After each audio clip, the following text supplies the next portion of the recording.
আপনাদের মুঠোফোনে আমরা পৌঁছে দিই প্রত্যেক দিনের সেরা বাছাই করা এক্সক্লুসিভ স্পেশাল খবরগুলো। আজকে অত্যন্ত গুরুত্বপূর্ণ কয়েকটি খবর রয়েছে। জন্ম মৃত্যু সার্টিফিকেট অনলাইনে আবেদন নিয়ে, অনলাইনে ডাউনলোড নিয়ে বিরাট বড় সুখবর। এছাড়াও যুবশ্রী প্রকল্পের বেকার ভাতা প্রত্যেক মাসে পেতে গেলে আপনাকে কিন্তু এই কাজটি করতে হবে। এছাড়াও নতুন লিস্ট যুবশ্রী প্রকল্পের নিয়েও কিন্তু রয়েছে একটি বড়সড় আপডেট। এছাড়াও এসসি এসটি ওবিসি স্কলারশিপ রাজ্যের ছাত্রছাত্রীদের জন্য আবেদন শুরু হলো। এছাড়াও বেশ কয়েকটি জেলায় রাজ্যের জন্য জারি হলো সতর্কবার্তা। ভারী থেকে অতি ভারী বৃষ্টি হতে পারে কালবৈশাখীও। আপনার জেলায় কেমন থাকবে আবহাওয়া বিস্তারিত জানাবো, জুড়ে থাকবেন তাই শেষ পর্যন্ত আপনাদের প্রিয় চ্যানেল রোজ বাংলার সাথে। ছোট রিকোয়েস্ট, বাঙালি হয়ে বাংলায় দেখবেন, লাইক কিন্তু একটা অবশ্যই করে দেবেন, ভিডিওটিকে শেয়ার করবেন যাতে বেশি বেশি মানুষের কাছে গুরুত্বপূর্ণ ইনফরমেশন পৌঁছে যায়। নতুন এসে থাকলে চ্যানেলটিকে সাবস্ক্রাইব করে বেল আইকনে ক্লিক করবেন, তাহলে প্রত্যেকদিন পেয়ে যাবেন আমাদের খবরগুলো সবার প্রথমে। এবার হলদিয়া সফরে অভিষেক বন্দ্যোপাধ্যায়। সংগঠন বাড়াতে অসম গিয়েছিলেন কিছুদিন আগেই, এবার হলদিয়া যাচ্ছেন তৃণমূলের সর্বভারতীয় সাধারণ সম্পাদক অভিষেক। আগামী 28শে মে শ্রমিক সমাবেশে যোগ দেবেন তিনি। আইএনটিটি ইউসি তমলুক সাংগঠনিক জেলা কমিটির তরফে শ্রমিক সমাবেশের আয়োজন করা হয়েছে 28শে মে। তাতে প্রধান বক্তা হিসেবে উপস্থিত থাকার কথা রয়েছে অভিষেক বন্দ্যোপাধ্যায়ের। শ্রমিকদের উদ্দেশ্যে কী বার্তা দেন তৃণমূলের সর্বভারতীয় সাধারণ সম্পাদক, সেদিকেই এখন নজর সকলের। অভিষেকের হলদিয়া সফর যথেষ্টই গুরুত্বপূর্ণ, কারণ বিধানসভা নির্বাচনে হলদিয়ায় জয়ী হয়েছিলেন বিজেপি প্রার্থী।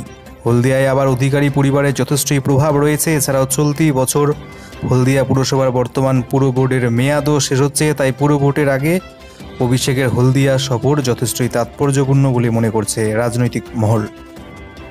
এবার তৃণমূল ছাড়ছেন 5 জন বিধায়ক একসাথে। আজ পেয়েই জরুরি বৈঠক ডাকলেন অভিষেক বন্দ্যোপাধ্যায়। পশ্চিমবঙ্গের বাইরে আরও 8 থেকে 10টি রাজ্যে তৃণমূলের শাখা বিস্তার করাই এখন তার প্রধান লক্ষ্য। অসমে দাঁড়িয়ে সে কথা স্পষ্ট করে দিয়েছেন তৃণমূলের সর্বভারতীয় সাধারণ সম্পাদক অভিষেক বন্দ্যোপাধ্যায়। ইতিমধ্যে ত্রিপুরা, অসম, মেঘালয়, গোয়া সহ বেশ কয়েকটি রাজ্যে শুরু হয়েছে সেই উদ্যোগ।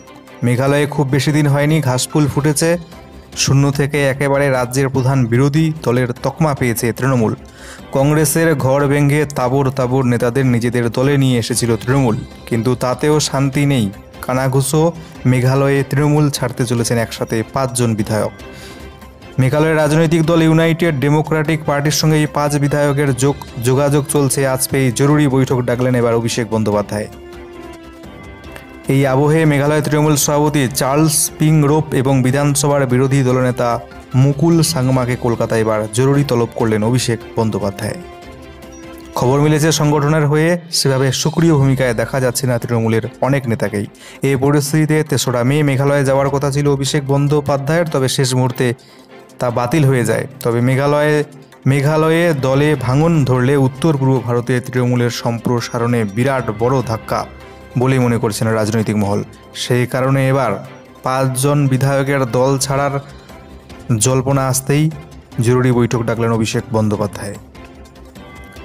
পরের গুরুত্বপূর্ণ খবরটির দিকে আমরা চোখ রাখবো। দিল্লির মুন্ডকায় এলাকায় ভয়াবহ অগ্নিকাণ্ড, মৃত ইতিমধ্যেই 27 জন, আটকে এখনও বহু। রাজধানী দিল্লির মুন্ডকা মেট্রো স্টেশনের কাছে একটি 3তলা ভবনে ভয়াবহ অগ্নিকাণ্ডে ইতিমধ্যেই 27 জনের মৃত্যুর খবর পাওয়া যাচ্ছে। 50 জনকে উদ্ধার করা হলেও এখনও অনেকেই ভেতরে আটকে রয়েছেন বলে আশঙ্কা প্রকাশ করা হচ্ছে। ঘটনাস্থলে ছুটে গেছে ইতিমধ্যে বিপর্যয় মোকাবিলা বাহিনী। ভয়াবহ এই অগ্নিকাণ্ডে ইতিমধ্যে দুঃখ প্রকাশ করেছেন প্রধানমন্ত্রী নরেন্দ্র মোদী। মৃতদের নিকট আত্মীয়দের 2 লক্ষ টাকা ক্ষতিপূরণের ঘোষণা করেছেন প্রধানমন্ত্রী। দুঃখ প্রকাশ করেছেন কংগ্রেস নেত্রী প্রিয়াঙ্কা গান্ধী। তিনি বলেছেন, মুন্ডকা অগ্নিকাণ্ডের খবর শুনে খুবই দুঃখ পেয়েছি, পরিবারদের প্রতি গভীর সমবেদনা রইল আমার। অন্যদিকে প্রতিক্রিয়া দিয়েছেন বাংলার মুখ্যমন্ত্রী মমতা ব্যানার্জিও। টুইট করে তিনি লিখেছেন, দিল্লির ট্র্যাজিক অগ্নিকাণ্ডে বিপুল পরিমাণ প্রাণহানির ঘটনায় গভীরভাবে আমি শোকাহত। মৃতের পরিবারের প্রতি সমবেদনা আর আহতদের দ্রুত আরোগ্য কামনা করছি। জনগণ মন এই জাতীয় সঙ্গীত গেয়ে ক্লাস শুরু করতে হবে প্রত্যেকটি মাদ্রাসায়। যোগী রাজ্যের পর এবার একই ভাবনা মধ্যপ্রদেশেও। মাদ্রাসার পড়ুয়া এবং শিক্ষকদেরও এবার থেকে জাতীয় সঙ্গীত গাওয়া করা হলো বাধ্যতামূলক। বৃহস্পতিবারে এমন সিদ্ধান্তের কথা জানিয়েছিল যোগী আদিত্যনাথ সরকার। তার 24 ঘন্টার মধ্যে একই পথে হাঁটার ইঙ্গিত দিল মধ্যপ্রদেশ। বিজেপি শাসিত এই রাজ্যের স্বরাষ্ট্রমন্ত্রী তথা সরকারি মুখপাত্র নরোত্তম মিশ্র শুক্রবার জানান, শুধু ধর্মীয় স্থানেই নয়, জাতীয় সঙ্গীত সব জায়গাতেই গাওয়া উচিত। তবে বিষয়টি তাদের রাজ্যে ইতিমধ্যে আলোচনা সাপেক্ষে রয়েছে বলে জানিয়েছেন। তারপরেই চূড়ান্ত সিদ্ধান্ত নেওয়া হবে মাদ্রাসায় জাতীয় সঙ্গীত বাধ্যতামূলক করা হবে কিনা বলে জানিয়েছেন সেই মন্ত্রী।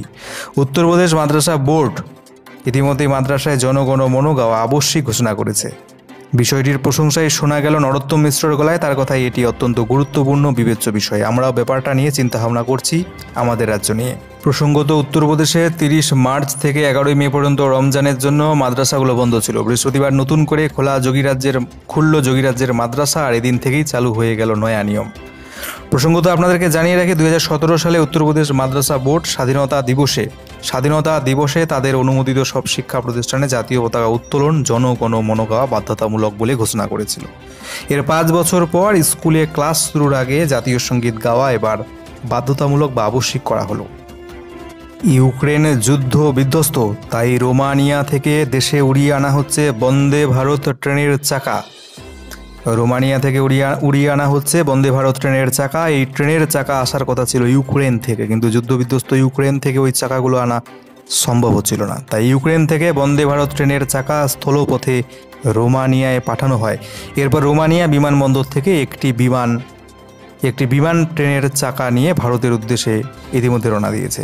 সূত্রের খবর, ইউক্রেন এবং রাশিয়া সংঘাতের আবহে ইউক্রেন থেকে চাকা সংগ্রহ করতে দেরি হওয়ায় এই ট্রেনের পরীক্ষামূলক চলাচলে দেরি হচ্ছিল। তাই যাতে আর দেরি না হয়, তাই রোমানিয়া থেকেই নিয়ে আসা হচ্ছে এই ট্রেনের চাকা। সূত্র অনুযায়ী আরও জানা গিয়েছে, এপ্রিল মাসের শেষে পরীক্ষামূলকভাবে ওই ট্রেন চালানোর কথা ছিল। তবে এখন আগস্ট মাসের শেষে এই ট্রেন পরীক্ষামূলকভাবে চালানো হবে বলে সূত্র মারফত খবর। জানা গিয়েছে 3 দফায় এই চাকাগুলো চেন্নাই বিমানবন্দরে এসে পৌঁছবে। ইতিমধ্যে বুধবার 42টি চাকা চেন্নাই বিমানবন্দরে এসে পৌঁছে গিয়েছে। বাকি চাকাগুলো শুক্রবার, শনিবার চেন্নাই বিমানবন্দরে এসে পৌঁছানোর কথা রয়েছে। প্রসঙ্গত, কেন্দ্রীয় অর্থমন্ত্রী নির্মলা সীতারামন তার বাজেট বক্তৃতায় ঘোষণা করেন যে 2025 সালের মধ্যেই ভারতে মোট 400টি বন্দে ভারত ট্রেন তৈরি করা হবে। প্রধানমন্ত্রী নরেন্দ্র মোদীও ঘোষণা করেছিলেন যে 2023 সালের স্বাধীনতা দিবসের মধ্যেই ভারতে 75টি বন্দে ভারত ট্রেন চালানো হবে। প্রসঙ্গত, 2019 সালে ভারতে উচ্চ গতিসম্পন্ন এই ট্রেন প্রথমবার চালু করা হয়। রাজ্যের স্কুল সার্ভিস কমিশন তথা এসএসসি বা শিক্ষক নিয়োগ থেকে শুরু করে এসএসসির মাধ্যমে গ্রুপ সি, গ্রুপ ডি নিয়োগেও ব্যাপক দুর্নীতি। গ্রেপ্তার করলেই বেরোবে আসল তথ্য। এসএসসি নিয়োগ দুর্নীতি নিয়ে পার্থ চট্টোপাধ্যায়কে নিশানা এবার শুভেন্দু অধিকারীর। স্কুল সার্ভিস কমিশনের নিয়োগ দুর্নীতি নিয়ে তৃণমূলের শীর্ষ নেতৃত্বকে তীব্র কটাক্ষ করলেন এদিন বিরোধী দলের নেতা শুভেন্দু অধিকারী। তিনি বললেন, রাজ্যে চাকরি প্রার্থীদের নিয়ে খেলা করছে তৃণমূল সরকার। এ ব্যাপারে তৎকালীন শিক্ষামন্ত্রী পার্থ চট্টোপাধ্যায়কে গ্রেপ্তারির দাবি করেছেন তিনি। পার্থ চট্টোপাধ্যায়কে গ্রেপ্তার করা হোক, এমনটাই দাবি করেছেন শুভেন্দু অধিকারী। বিরোধী দলের নেতা শুভেন্দু অধিকারী এদিন এসএসসির নিয়োগ দুর্নীতিতে পার্থ চট্টোপাধ্যায় গ্রেপ্তারির দাবি করেছেন। তিনি বলেছেন, পার্থ চট্টোপাধ্যায়ের গ্রেপ্তারির পরে জিজ্ঞাসাবাদ শুরু হলেই পিসি ভাইপোর নাম উঠে আসবে, আসল তথ্য বেরিয়ে পড়বে। নন্দীগ্রামের বিজেপি বিধায়ক বলেছেন, লক্ষ লক্ষ শিক্ষিত বেকার যুবক যুবতীর চোখের জল বৃথা হতে পারে না। প্রসঙ্গত, এদিন শুভেন্দু অধিকারী ছিলেন নন্দীগ্রামে। শুভেন্দু অধিকারী এদিন এসএসসির নিয়োগ দুর্নীতি নিয়ে তৃণমূলের সর্বভারতীয় সাধারণ সম্পাদক অভিষেক বন্দ্যোপাধ্যায়ের দিকে নিশানা করে বলেন, শাসকের এজেন্টরা সারা রাজ্যে মেধা তালিকা ভেঙে শিক্ষিত যুবক যুবতীদের বঞ্চিত করেছে। টাকার বিনিময়ে এইসব কাজ করা হয়েছে বলে অভিযোগ করেছেন শুভেন্দু। যতই কমিটি তৈরি করা হোক না কেন, কোনো কাজ হবে না বলে মন্তব্য করেছেন তিনি। এদিন কলকাতা হাইকোর্টে এসএসসির দুর্নীতি তদন্তে গঠিত বাক কমিটির রিপোর্ট জমা পড়েছে। সেখানে উল্লেখ করা হয়েছে 381 জন পাস না করে চাকরি পেয়েছেন। এর মধ্যে 222 জনের নাম কোনো প্যানেলেই ছিল না, ওয়েটিং লিস্টেও তাদের নাম ছিল না বলে রিপোর্টে উল্লেখ করা হয়েছে। এর পিছনে রয়েছেন পার্থ চট্টোপাধ্যায়ের গঠিত 5 জনের কমিটির প্রধান শান্তিপ্রসাদ সিনহা, এছাড়াও কল্যাণময়ী গঙ্গোপাধ্যায়, সৌমিত্র সরকারও এর পেছনে জড়িত রয়েছেন বলে জানা যাচ্ছে। এদের বিরুদ্ধে এফআইআর করা যেতে পারে বলেও মন্তব্য করা হয়েছে এদিন। স্বাধীনতার পর সর্বকালীন রেকর্ড পতন টাকার, আরও কমল টাকার দাম। দেশে ফের মুদ্রাস্ফীতির আশঙ্কা, ফের টাকার দামে পতন। বৃহস্পতিবারের পর ফের ডলারের নিরিখে টাকার দাম পড়ল সর্বোচ্চ। 2 দশকের মধ্যে সবথেকে বেশি হলো ডলারের দাম। 1 মার্কিন ডলারের হিসাবে বর্তমানে টাকার দাম নেমে গিয়েছে 77 টাকা 50 পয়সায়। আগে টাকার দাম এতটা পড়েনি বলেই জানা গিয়েছে। সর্বকালীন রেকর্ড পতন এটি মোদি জামানায়। টাকার দামের পতনের জেরে মুদ্রাস্ফীতি বাড়বে বলে আশঙ্কা করা হচ্ছে। বৃহস্পতিবার টাকার দাম কমে দাঁড়িয়েছে 77 টাকা 50 পয়সা $1 পিছু। অর্থাৎ মার্কিন $1 দাম টাকা 50 পয়সা। টাকার দাম এভাবে ক্রমাগত পড়ে যাওয়ায় অর্থনীতি বিশেষজ্ঞরা মুদ্রাস্ফীতির আশঙ্কা প্রকাশ করছেন। দেশে ক্রমাগত টাকার দাম পড়তে থাকলে জিনিসপত্রের দাম আরও বাড়বে, হবে আকাশ ছোঁয়া। দেশে নিত্য প্রয়োজনীয় জিনিসপত্রের দাম ক্রমাগত বাড়ছে। বর্তমানে দেশে 8 বছরের রেকর্ড মুদ্রাস্ফীতি হয়েছে। খুচরো মূল্য বৃদ্ধির পরিমাণ বেড়ে 7.79% হারে পৌঁছে গিয়েছে। টাকার দামের পতনের ফলে আমদানি করা জিনিসের দাম বাড়বে। বিশেষত ল্যাপটপ জাতীয় পণ্যের দাম প্রবল পরিমাণে বাড়ার সম্ভাবনা দেখা দিয়েছে। এই সমস্ত পণ্য তৈরি করতে সাধারণত বাইরে থেকে কাঁচামাল আমদানি করতে হয়। বাড়তে পারে আরও পেট্রোল, ডিজেল, রান্নার গ্যাসের দাম। এমনিতেই জ্বালানির দাম হু করে বেড়ে চলেছে। পেট্রোল, ডিজেলের দাম বাড়ার সঙ্গে সঙ্গে সাধারণ মানুষের অসন্তোষ বাড়তে শুরু করেছে দেশজুড়ে। ফের একবার টাকার দামের পতনের পর জ্বালানির মূল্য বৃদ্ধি হবে বলেই আশঙ্কা প্রকাশ করা হচ্ছে। শুরু হয়ে গেল স্কলারশিপের আবেদন। এসসি, এসটি, ওবিসি ছাত্রছাত্রীদের জন্য বড় সুখবর। পশ্চিমবঙ্গ সরকারের প্রি মেট্রিক, পোস্ট মেট্রিক স্কলারশিপের আবেদন শুরু হলো। আসতে হবে আপনাদেরকে oasis.gov.in এই ওয়েবসাইটে। আসার পরে দেখুন স্টুডেন্ট রেজিস্ট্রেশন, এখানে ক্লিক করে আপনারা কিন্তু আবেদন করতে পারবে। আমাদের ছাত্রছাত্রীরা রিনিউ করতে চাইলে রিনিউ স্কলারশিপে ক্লিক করে রিনিউ করা যাবে।